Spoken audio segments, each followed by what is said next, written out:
Good morning, good afternoon, and good evening to everyone. We are here right now at Panglao Oasis. I'm Mudra Marita. And my name is Noreen Ombre. And nandito tayo ngayon to check what's the latest update about Panglao Oasis. So join us, come and see what's the latest.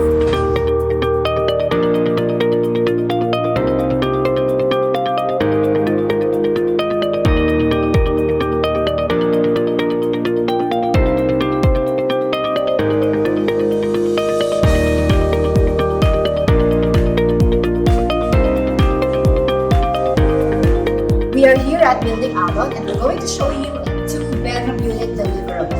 So let's go in. If you notice their kitchen area, what's the difference? They have an overhead kitchen cabinet. Ayun po mga kababayan. Talaga namang social dito sa Panglao Oasis.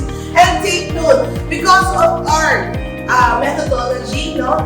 This is solid concrete steel work system po tayo. And take note, dahil steel work system, wala po tayong mga biga-biga, wala po tayong beams and columns so that you can maximize the space. And for those with balcony, pwede kang pumasok dyan.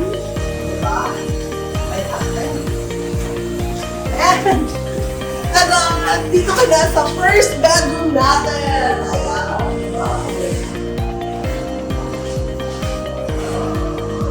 And here we have our second bedroom. Ayan. Okay. And of course, we have our own toilet and bath. And there you have it. Thank you.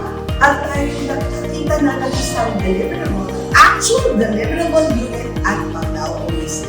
Thank you. Thank you.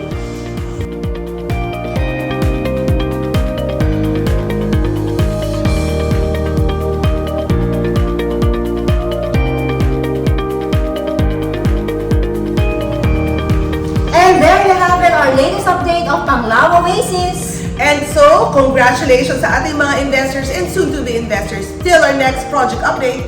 Bye!